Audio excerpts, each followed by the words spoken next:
Good afternoon. My name is Jillian Johnson, and I am here on behalf of countless parents asking that the DGA committee take our concerns into consideration as they prepare for the infant nutrition guidelines.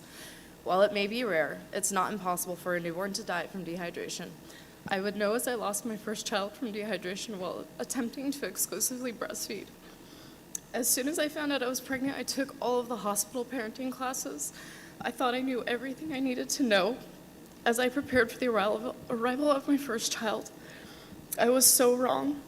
Landon would not have been home from the hospital for even 12 hours before I found him not breathing. He was so dehydrated that he had to be given fluids through his shins because they couldn't get a vein anywhere else in his tiny body. I sat at the hospital for the first 24 hours of him being on life support, running everything through my head. I was exhausted because I'd spent the last 3 days trying to soothe a baby that was crying out from the pain of starvation. He had to room in with me because I had him at a baby-friendly hospital and there was no nursery, hence why I was exhausted. As I met with the head of the NICU, he told me that he believed Landon went into cardiac arrest due to dehydration. He himself did not understand why hospitals pushed exclusive breastfeeding so hard. He said, yes, breast is best if the baby is actually fed, but please follow with a bottle if you're in doubt. I couldn't understand what he was telling me. How does a baby that is being breastfed become dehydrated? How is a new mom to know her child is in danger if she is taught by everyone that the constant crying and nursing is normal? They told me Landon's cardiac arrest led to his brain stem being damaged and ultimately his death after 2 weeks on life support.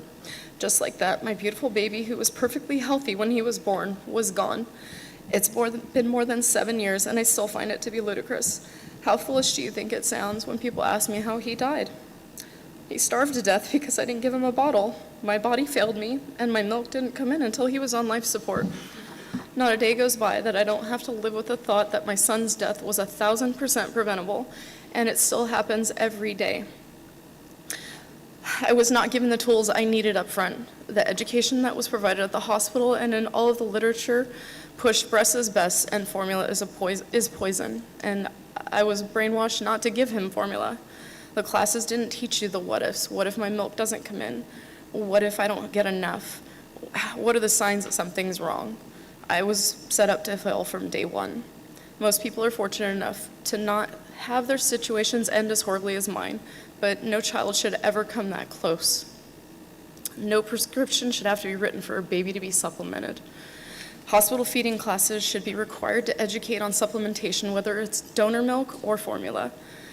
And the risks of not supplementing should be very obvious and put in front of new parents.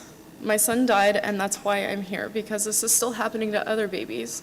So on behalf of all the parents out there, I'm asking that you guys please put into place standard practices and patient education guidelines so that we can protect newborns from these 100% preventable negative outcomes. Thank you. Commenter 74.